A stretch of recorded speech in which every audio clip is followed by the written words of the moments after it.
अभी 2 बार मैं showroom visit कर चुका हूँ। सीट लॉक में बहुत इशू आ रही है, कई बार बटन प्रेस करते तो सीट ओपन नहीं होती। अच्छा। और कई बार सीट लॉक भी नहीं हो पाती, पीछे के लॉक में ऐसे इश्यूज आती है। आज हमारे पास है होंडा एक्टिवा 125 का BS6 वर्जन, साथ में है यूज़र हर्ष। यूज़र का 2000 किलोमीटर का एक्सपीरियंस है और देख सकते हो अभी स्कूटर बिल्कुल नई है।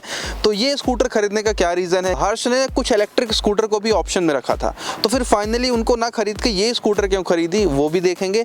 तो अगर आप भी स्कूटर खरीदने का प्लान कर रहे हो, चाहे फिर इलेक्ट्रिक स्कूटर हो या चाहे फिर 125 चाहे फिर 100 सीसी, तो ये वीडियो आपकी बहुत काम की होने वाली है। वैसे पहले भी आपने हर्ष को देखा होगा, इन्होंने अपनी R15M का यूज़र रिव्यू किया है अभी रिसेंट में, तो अगर नहीं देखा तो वो आई बटन में वहाँ से देख लेना। तो हर्ष, सबसे पहला क्वेश्चन मुझे आप ये बताओ, कितने की पड़ी थी फाइनली ये एक्टिवा 125 का सेकंड टॉप मॉडल है और ये 1,02,000 का ऑन रोड पड़ता है। 1,02,000 ऑन रोड भोपाल। हाँ। तो ये सेकंड टॉप है, तो टॉप में क्या क्या डिफरेंसेस हैं? या अगर आप टॉप मॉडल लेते हैं तो उसमें 2 चीज़ें एक्स्ट्रा मिलेगी आपको, जैसे डिस्क ब्रेक आ जाएगा फ्रंट वाले टायर में, और आपको एक और फीचर मिलेगा ISS करके, आइडल स्टार्ट स्टॉप।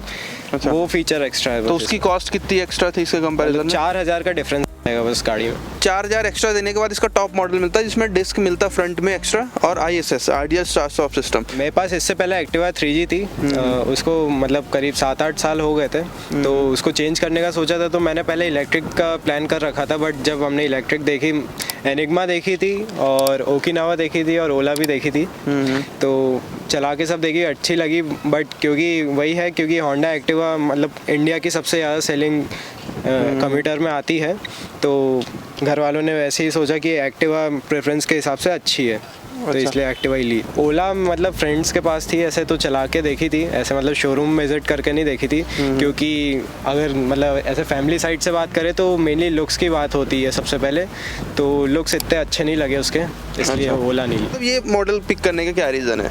मेनली जब मैं होंडा गया था तो मेरा प्लान था एक्टिवा 6G लेने का, बट क्योंकि एक्टिवा 3G पहले ओन करी थी तो पावर फिगर्स में उसमें कोई चेंज नहीं था, बस थोड़ा सा लुक्स चेंज कर दिए थे और ऐसा कोई मेजर चेंज नहीं था। तो हमने सोचा कि थोड़ा पावर अपग्रेड करनी चाहिए, तो एक्टिवा 125 देखी थी। लुक वाइज भी ये अच्छी है और उससे डिफरेंट ही है, तो और मेनली मतलब गर्ल्स को चलानी थी घर में, तो उस हिसाब से हमने डिस्क ब्रेक वाला नहीं चूज़ करा। अच्छा। हाँ। अच्छा, अभी तक 2000 किलोमीटर हो गए हैं भाई। हाँ। तो 2000 किलोमीटर में कैसा क्या रिस्पॉन्स आ रहा है अभी इसका, मतलब चलाने में, पावर वगैरह में कुछ, जिसे एक्टिवा 6G से कंपेयर करें? हाँ। जो इसका छोटा वर्जन है, तो है कुछ डिफरेंस आ रहा है पावर में? मैं जब ये लेने गया था तो मैंने एक्टिवा 6G की भी टेस्ट राइड ली थी और 125 की भी टेस्ट राइड ली थी, तो दोनों में पावर डिफरेंस तो है। मतलब ज़्यादा कोई ऐसा मेजर आपको डिफरेंस समझ नहीं आएगा, क्योंकि दोनों में मतलब करीब 20 सीसी का ही डिफरेंस आता है, तो ऐसा कोई मेजर चेंज नहीं है, बट फिर भी पिकअप इसका आपको ज़्यादा ही लगेगा। एग्जैक्ट पावर फिगर दोनों की आप स्क्रीन पे देख सकते हो। इसमें कुछ 8.6 PS की पावर है और 10.3 न्यूटन मीटर के आसपास का टॉर्क है। और माइलेज कितना निकाल रही है अभी ये? माइलेज अभी इसकी फर्स्ट सर्विस ही हुई है, तो 52 का माइलेज आ रहा है। 50 प्लस तो दे ही रही है और मीटर पे भी 52 दिखाई है। यार 50 प्लस अगर दे रही है 125 सीसी की स्कूटर, तो बहुत अच्छा माइलेज है मेरे हिसाब से। तो चीज़ और मुझे याद आ रही है भाई, 125 सीसी में सुजुकी की एक्सेस आती है, वो नहीं देखी थी। सुजुकी एक्सेस मुझे मतलब पर्सनली नहीं पसंद है। अच्छा। मेरे को उसका नहीं पसंद आया अभी तक। ठीक है, तो मतलब फाइनली जाके आपने भाई ये एक्टिवा 125 ले ली। इसमें फीचर्स क्या क्या मिलते हैं भाई? वैसे इसमें ऐसा कोई मेजर फीचर तो नहीं है, बट अगर ये स्टार्ट स्टॉप का बटन एक ही कंबाइन कर दिया इसमें। अच्छा, फ्यूल लीड खोलने के लिए और ये सीट स्टोरेज खोलने के लिए पूरा यहाँ पे ही स्विच दिया। हाँ। ये अच्छी चीज़ लगी मुझे। हाँ। है ना, तो यहाँ यहीं से मतलब सब कुछ आता है, छोटा सा कंसोल है, यहीं से आपका इग्निशन का स्लॉट, मतलब अब यहाँ पे मैं क्लिप लगा दूंगा तो वहाँ से आप देख सकते हो। तो ये बस फीचर है, बाकी चार्जिंग पोर्ट है क्या इसमें? नहीं, इसमें कोई चार्जिंग पोर्ट नहीं है। एसेसरीज में भी नहीं ले सकते? नहीं, इसमें नहीं, क्योंकि आजकल क्या हो रहा है भाई, सभी को USB चार्जर चाहिए होता है, सभी बाइक्स में आ रही हैं। हेडलाइट वगैरह कैसी है? हेडलाइट इसकी अच्छी है, LED है पूरी। और मीटर में इसमें क्या क्या दिखता है फीचर्स, कुछ ऐसा? मीटर में ऐसा कोई स्पेशल फीचर नहीं है, इसमें बस ओडोमीटर है और आपकी एक ट्रिप आ जाती है, और उसके अलावा लाइव माइलेज भी चलता है और एवरेज भी बताता है आपका पर किलोमीटर के हिसाब से, रियल टाइम माइलेज। हाँ, और इसमें सर्विस का साइन आ जाता है जितने उसमें किलोमीटर्स होते हैं उसके बाद, और अगर गाड़ी में कुछ ऐसा टेक्निकल इशू आता है तो ऑटोमेटिकली वो शो कर देता है। अच्छा, बस यही फीचर्स हैं, ज़्यादा कुछ नहीं है। सीट के अंदर का जो स्टोरेज है वो कैसा है, प्रैक्टिकल है? सीट स्टोरेज इतनी कुछ खास नहीं है, अगर आपके पास नॉर्मल बेसिक हेलमेट है तो ही वो आप उसके अंदर रख सकते हैं। हाफ फेस वाला? हाँ। फुल फेस आता है? फुल फेस नहीं आएगा। परफॉर्मेंस पे आते हैं, तो भाई 2000 किलोमीटर में कुछ एक्सपीरियंस मुझे बताओ, टॉप स्पीड अभी तक कितनी चलाई? ये टॉप स्पीड 85 प्लस आराम से चली आती है और वॉबल नहीं होती, वो चीज़ अच्छी है इसकी, क्योंकि इसका जो एलॉय साइज़ है वो अच्छा है, 12 इंचेस का है, पीछे आगे का 12 इंचेस का है, पीछे का 10 इंचेस का है। और कंफर्ट कैसी है?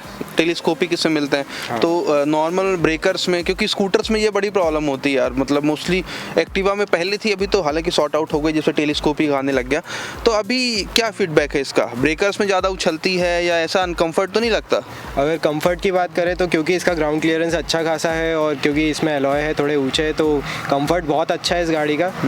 और बाकी अगर ब्रेकिंग की बात करें तो ब्रेकिंग मुझे इतनी सही नहीं लगती इन गाड़ियों की, और मुझे नहीं लगता कि अगर इसमें डिस्क भी है तो कोई ऐसी कोई ज़्यादा खास ब्रेकिंग होगी। वैसे भी इसमें तो डिस्क नहीं है, तो ये ड्रम वाला है ना? हाँ, मतलब जो डिस्क वाला वेरिएंट है उसकी ब्रेकिंग कैसी है? हाँ, वो भी मैंने चलाया हुआ है, डिस्क में मुझे कुछ ऐसा मेजर डिफरेंस समझ नहीं आया।